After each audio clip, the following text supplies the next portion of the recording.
South by Southwest is a set of film, interactive, and music festivals and conferences that take place each year in mid-March in Austin, Texas. That's right. It began in 1987 and has continued to grow in both scope and size every year. So joining us now to tell us about everything that happened at South by Southwest is our tech expert, Nika Allen. Nika, good to see you. Hi. I imagine it's probably hard coming back to reality after being at South by Southwest. So first of all, happy to be home. how was the trip? How was the festival? You know, it was incredible. There was so much going on. I had never been to Austin before, so that was an experience in itself. But they have a lot going on because they have the film portion, they have the music portion, and the interactive portion. Yeah. I just was there mostly for interactive, but I got to go to a couple of the music things as well, so that was really fun. But yeah, it was great. That's so cool. Okay, so what were some of the trends that were there? Well, you know, South by Southwest is it's famous for things that kind of come up and are trending there. But so this year we saw a bunch of different things. There was live streaming video apps, which were popular, wearables and med tech, so, you know, medicine related. I actually went to a great panel called The Emperor's New Wearables, which was really fun, and it had people from Jawbone speaking. We were talking about the Apple Watch, you know, from really Intel, really famous companies that are sitting, you know, just a few feet away from you, telling you about their products and about what they think, their opinions. So it's pretty incredible. They had a robotics segment. They had both panels on that, and they also had a robot petting zoo. What? So you can, which was pretty cool. This was just an example of one of the panels on robotics. You can see, you know, they were just talking about kind of the trends and where things are going in the robot world, from just cleaning up your floor to actually being a part of your family, maybe. Yeah. We also had a lot of transportation related things. You know, people talking about self-driving cars are going to be our reality in just 5 years or so. That's just pretty crazy. Right. You know, I was just sitting next to someone who was like, oh yeah, I you know, designed cars for Volvo, and you know, he's like the creator behind everything. You're just sitting next to someone, and you honestly have no idea who you're sitting next to. Yeah. So you have to be, you know, You're always on. You're always on. You're You're sneaky listening. yeah, you're probing for, you know, questions. Oh, you know, what do you do? Yeah. And then I actually met someone from Facebook who went to La Cueva High School. Oh, no also, kidding. and I was like, she's, you know, talking about, oh, I'm from New Mexico. She's like, where in New Mexico? She keeps probing me for more questions. I was like, why is she asking me all these questions? And then I realized it's because she went to the same high school. I was like, No how funny kidding. is that? That's cool. What a small world. And also iBeacons and the Internet of Things. And the Internet of Things is something that's become really popular. I should probably talk about that sometime here. Yeah. But it's basically how we have smart tech in every inch of our lives now.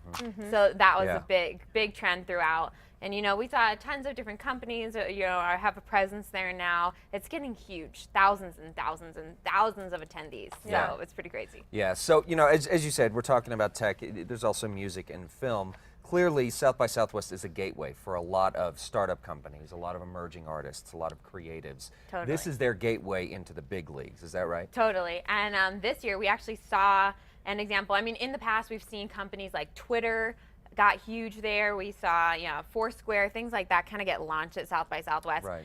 This year we saw a live streaming app called Meerkat. Have you guys used it yet? I've been hearing about this. Yeah. So this is like the big thing. I actually have it on my phone. I have not used Yeah, it. okay. I was like, oh, it's big. Maybe I should get it. Yeah, so I mean, someone could be live streaming this show. I know you guys already have the live stream there, but you could also have a Meerkat live stream going on at the same time. Okay. And so it's basically, you know, it's a live streaming app that syncs up to Twitter, and it lets you stream and share video in real time. That's cool. So yeah, it's some really famous people are using now. So if you can kind of catch one of their streams, it's pretty cool. Yeah. I was playing with it myself, and I was like, you kind of have to plan out what you're gonna do. Otherwise, just you want to follow me around, and I'm gonna put my makeup on. You know, I don't know if you have a plan. For example, you're Nika Allen. You're at South by Southwest, and you want to share with your followers on Twitter what is happening. Exactly. Meerkat's the app to do it. Exactly. Meerkat's totally the app to do it. So, or if you're at a concert and you want to say, you know, here's the concert that I'm at. Do you want to be like basically live with me? And anyone can jump on. It doesn't have to be your friend. It's not like private streaming like Skype or something like that. So you can, anyone on Twitter can see what you're doing. Right. And this app actually already has now a $40 million valuation after South by Southwest. It was only launched about a month ago, and it has about 300,000 users now. So I'm gonna get it today. Yeah, I'm excited. it's just exploded in popularity, you know, from when it launched and till now. Right. So it's crazy to see. So we'll clearly, see what happens attending with it. something like South by Southwest gives you the inside edge to doing it, and that's a main reason to go, is that it gives the consumer or whomever it is the gateway to a lot of people, our gateway to tech and what's happening. Yeah. It gives you that inside edge as to, guys, this is what's coming in 2015. Yeah, it gives you the edge, and you can see what's coming. Also, I really enjoyed it for the networking. I mean, I met some incredible people. Just learning, sitting there, kind of absorbing as much information as I possibly could while I was there.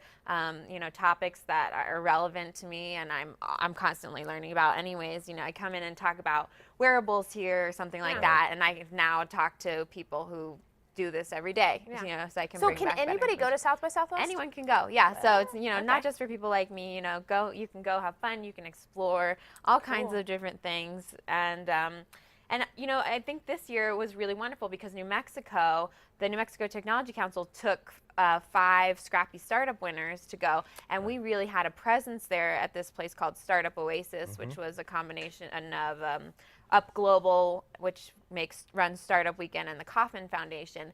And so we had a presence there, and I think this was one of the first times that New Mexico really had a big presence in the Interactive Festival. So, and I just think, you know, it's really important that we just keep attending things like this and have kind of a broader national perspective when we do Absolutely. things. Because sometimes we get stuck in New Mexico and we forget there's this whole giant world out there, and we want to share what we're doing with everyone, and we want to absorb what everyone else is Absolutely. doing too. All right. Well, Nika, thank you so much Yeah. for the report from South by Southwest. Again, course. guys, if you want more information about her adventures in Austin, head over to Casa.com. We'll have links to Nika TV, and we'll see you next week. Yeah.